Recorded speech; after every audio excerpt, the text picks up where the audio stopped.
Hey folks, Fernando doing another video for the Modern Survivalists, and in this case addressing some statements directly coming from the Bank of England. Let's take a listen and then comment further. And then, I'm afraid the one that I am going to sound, I guess, rather apocalyptic about is food.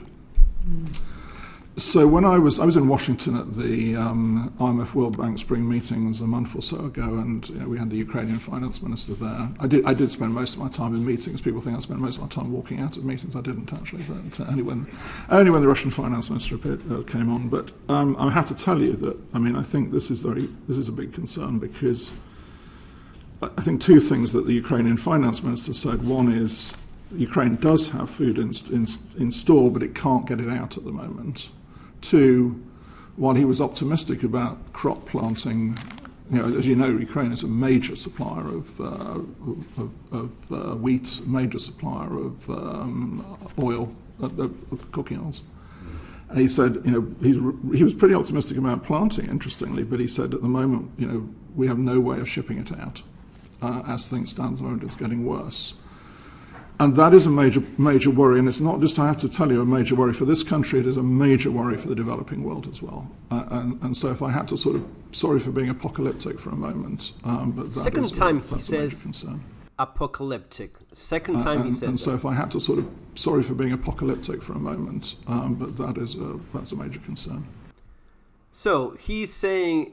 Then, I'm afraid the one that I am going to sound, I guess, rather apocalyptic about is... So he says twice apocalyptic in regards to what food shortages will end up being according to the Bank of England. This is food. Not some I'm random going to guy. sound, I guess, rather apocalyptic about is food. You get his name, Andrew Bailey, the governor of the Bank of England. Now, he's making the statement regarding the war in Ukraine, as we all know, and we have to focus on the facts. One of the facts is that, yes, Ukraine has been, for a while now, a major producer of food, grains, specifically wheat and oil, vegetable oil. That's not a matter of opinion. That's a fact. It's also a fact that Ukraine is invaded by Russia right now. It's also a fact that Russia is specifically looking to block the access from Ukraine to the rest of the world. So, as the man says here, and it's interesting to hear it directly from him, that the minister of Ukraine is being optimistic about the food production. He's not optimistic about being able to export that. I'm pretty sure they want to export as much food as they can, because they probably desperately need the money. Precisely why you could understand that Russia is specifically looking to block that from happening. So that's on one end. Now, is this the entire picture? Of course not. We're dealing with an inflation that is already provoked by what's been happening for the last couple of years. The party has to be paid, the bill has just arrived, and the transfer of wealth from the entire planet to the elite, which doubled its wealth in these last couple of years, you have to pay for that. We all have to pay for that, of course, except them. They are the ones that are benefiting from this. These are the ones that have doubled their wealth. It has to occur in some form, and the form in which it occurs is called inflation. Inflation has always been a tool by which wealth is transferred from the poorest, most desperate people, and the poorer you are, the more you are affected by it, into the pockets of the elite. The people have the most and control the economy of the world. So this is on one end. Then on the other hand, this is from CNN, right? This is one of the woke liberal media, basically the mouthpiece of the establishment in the United States. This is what they say as well. Russia's invasion of Ukraine shocked the oil market, sending crude skyrocketing and prices at the pump to record highs.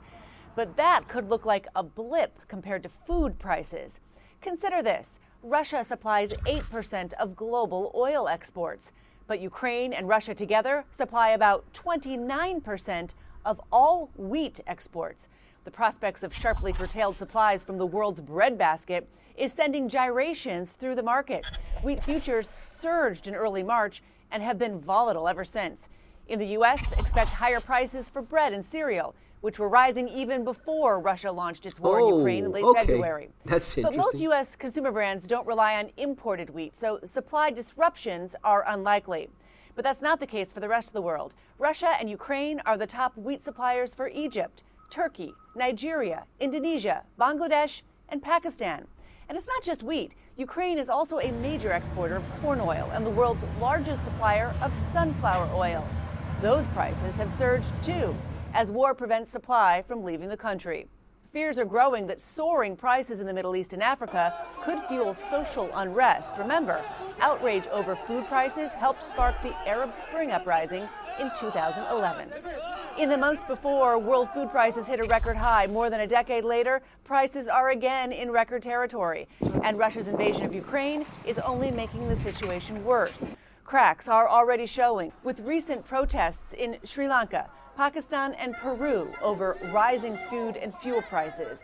A food crisis driven by shortages, skyrocketing prices, and hunger could bring even more people to the streets. So, we get it, yes. Ukraine is invaded by Russia, bad things happen, food is... Now, does that mean that justifies the food price hike in Latin America? I don't know about this lady. I actually come from Latin America. I know that we produce more than enough food. So, even though this is all very much true, the idea that this is all to blame on the war in Ukraine, that's simply not correct. And why you could be paying 50% more for a jug of milk this year? What? Milk is also coming from Ukraine?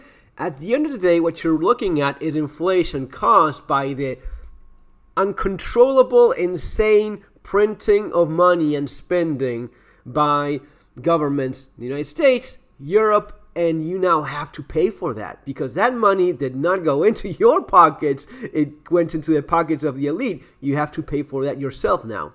They're just letting you know. They're just telling you ahead of time. You're going to be seeing apocalyptic scenarios because of uncontrollable food prices. I mean, and this is not just the lady of CNN or the dude from the Bank of England saying it. You're already seeing it as of right now.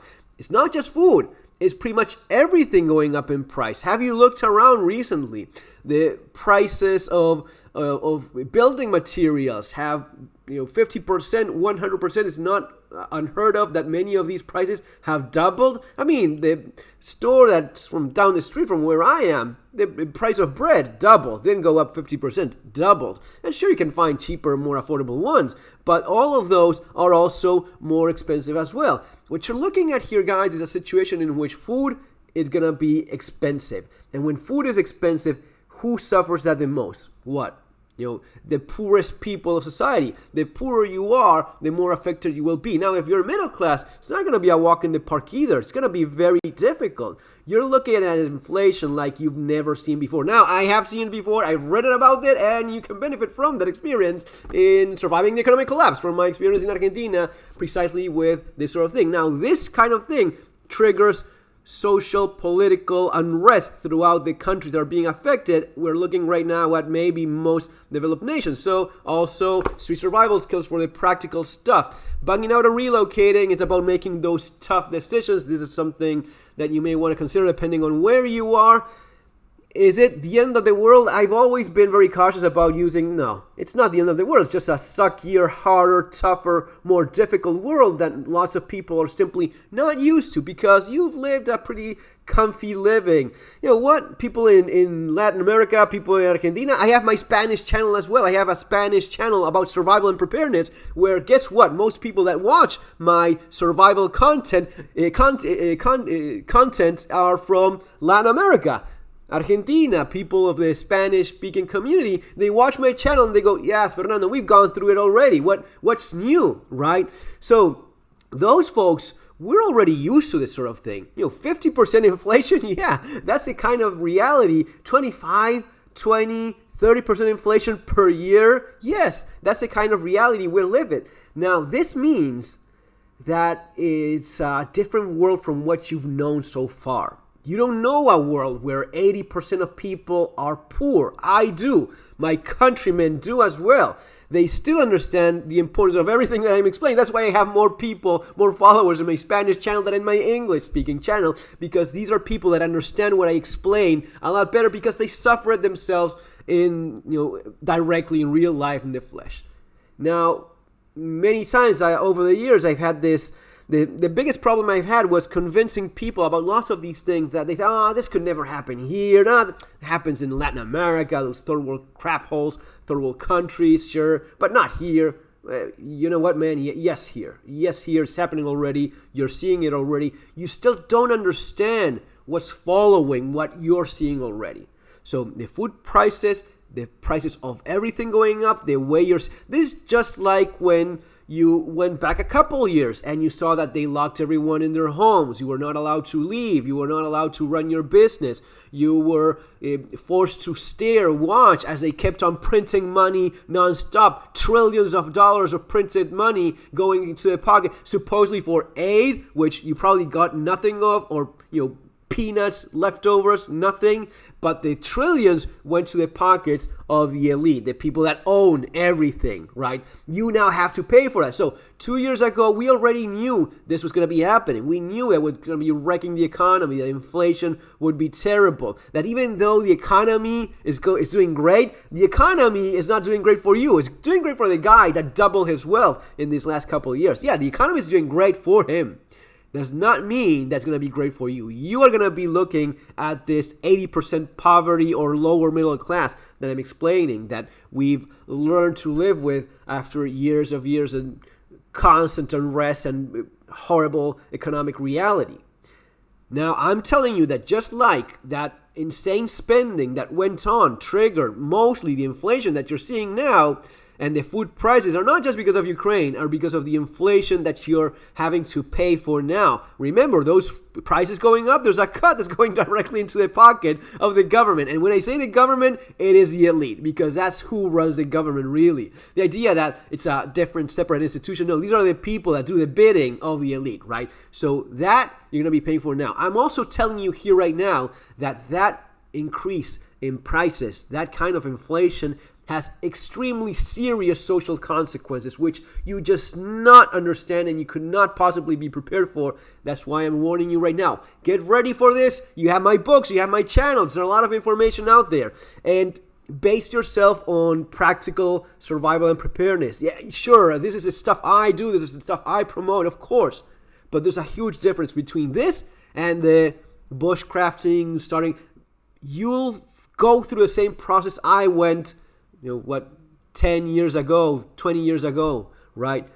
When I saw the horrible disaster that a real economic collapse ends up causing in your entire country. And all of a sudden you have your bushcraft knife, you have your magic, and you say, fuck, what am I doing here? What is it? That's what I'm talking about here. You're going to be seeing crime, you're going to be seeing corruption, you're going to be seeing unemployment, poverty, the worst, most decadent aspect of people. That's what you're gonna be, immersed to in really, not that long. So be prepared as soon as you can. Guys, see you on the next video. Take care.